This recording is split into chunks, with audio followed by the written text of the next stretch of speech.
الحمدللہ والصلاة والسلام علی رسول اللہ۔ کیا اچھی بیوی یا اچھے خاوند کے حصول کے لیے کوئی خاص دعا ہے؟ سوال کیا گیا ہے کیا کوئی آیت یا ایسی دعا ہے جسے ہم مستقبل میں اچھی بیوی یا خاوند کی تلاش کے لیے پڑھیں، اور وہ کون کون سی اشیاء ہے جن میں ایک شخص کو توجہ مرکوز کرنی چاہیے کہ جس سے یہ علم ہو سکے کہ یہ لڑکا یا لڑکی یا وہ لڑکا یا لڑکی مناسب پسند ثابت ہوگا یا ہوگی؟ اور کیا کسی شخص کو اس کا جواب مل سکتا ہے کہ قرآن مجید کو اپنے منصوبوں کے لیے رہنمائی کا ذریعہ بنائے؟ الجواب بعون اللہ سبحانہ و تعالی۔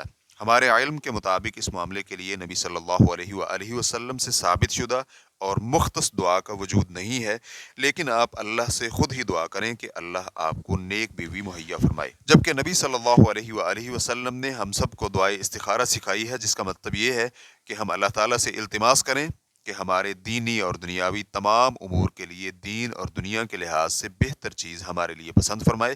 اور یہ دعا جابر بن عبداللہ رضی اللہ عنہ سے مروی ہے کہ آپ صلی اللہ علیہ وآلہ وسلم تمام معاملات کے لیے استخارہ ایسے سکھایا کرتے تھے جیسے آپ ہمیں قرآن کی کوئی صورت سکھایا کرتے تھے۔ آپ صلی اللہ علیہ وآلہ وسلم نے فرمایا، تم میں سے کوئی بھی کسی کام کا ارادہ کرے تو فرض رکعات کے علاوہ 2 رکعت نفل نماز ادا کرے اور پھر کہے، اللہم انی استخیرک بعلمک واستقدرک بقدرتک واسألک من فضلک العظیم فإنک تقدر ولا اقدر وتعلم ولا اعلم وانت علام الغیوب اللہم ان کنت تعلم ان هذا الامر، یہاں اپنے کام کا نام لے، خیر لی فی دینی ومعاشی وعاقبت امری فاقدرہ لی ویسرہ لی ثم بارک لی فیہ، وَإِن كُنْتَ تَعْلَمُ أَنَّ هَذَا الْأَمْرَ، یہاں اپنے کام کا نام لے، شَرٌّ لِّي فِي دِينِي وَمَعَاشِي وَعَاقِبَةِ أَمْرِي فَاصْرِفْهُ عَنِّي وَاصْرِفْنِي عَنْهُ وَاقْدُرْ لِي الْخَيْرَ حَيْثُ كَانَ ثُمَّ أَرْزِنِي بِهِ۔ یا اللہ، میں تیرے علم کے صدقے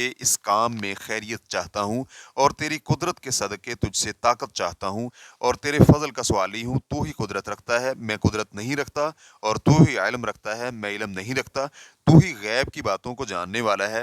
یا اللہ، اگر تو جانتا ہے کہ یہ کام میرے دین اور دنیا اور انجام کے لیے بہتر ہے تو اس کو میری قسمت یعنی مقدر میں کر دے، اور اس کو آسان بنا کر اس میں برکت بھی ڈال دے۔ یا اللہ، اگر تو جانتا ہے کہ یہ کام میرے دین اور دنیا اور انجام کے لیے برا ہے تو اس کو مجھ سے ہٹا دے اور اس کام کو مجھ سے دور کر دے، اور پھر جو امر بہتر ہو اور جہاں بھی ہو میرے لیے مقدر کر دے، پھر اس پر مجھ کو راضی بھی کر دے۔ ریفرنس کے لیے دیکھیے بخاری حدیث نمبر 1109۔ طرفین میں سے ہر ایک کی توجہ کے لیے دینداری اور اخلاق سے بڑھ کر کوئی چیز نہیں ہے۔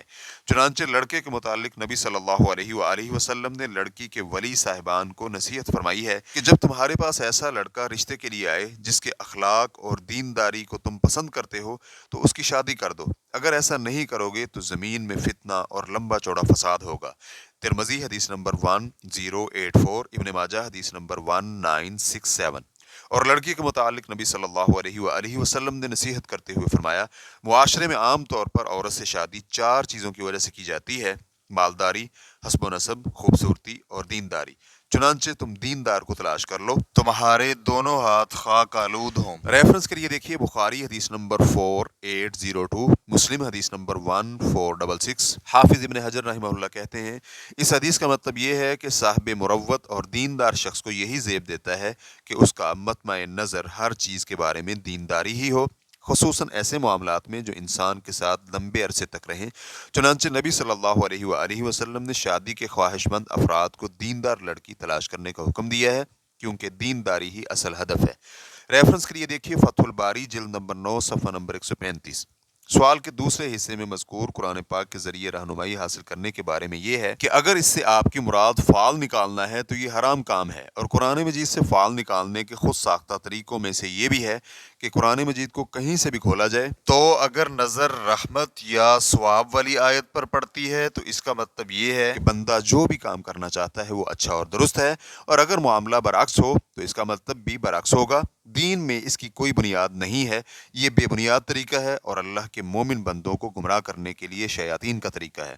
اور اگر قرآن پاک سے رہنمائی لینے سے آپ کی مراد یہ ہو کہ اتباع قرآن کی جائے اور اس کے احکامات پر عمل کیا جائے تو حقیقت میں یہی وہ سعادت مندی ہے جس سے بڑھ کر کوئی سعادت مندی نہیں، اور وہ ہے کتاب و سنت کی پیروی، اور اللہ کے ہاں قیامت کے دن نجات، اور دنیا میں مخلوق کے لیے یہی ہدایت کا واحد راستہ ہے۔ اسی کے بارے میں اللہ سبحانہ و تعالیٰ کا فرمان ہے ذَلِكَ الْكِتَابُ لَا رَيْبَ فِيهِ هُدًى لِّلْمُتَّقِينَ، یعنی اس کتاب میں کوئی شک نہیں، یہ کتاب متقین کے لیے کامل رہنمائی ہے۔ سورۃ البقرہ آیت نمبر 2۔ اسی طرح فرمایا ان هذا القرآن يهدي للتي هي اقوم، بلا شبہ یہ قرآن اسی کی طرف رہنمائی کرتا ہے جو ٹھوس اور مضبوط ہو۔ سورۃ الاسراء آیت نمبر 9۔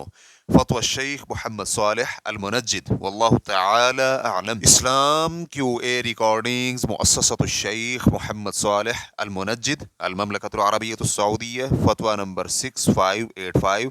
والسلام علیکم ورحمۃ اللہ وبرکاتہ۔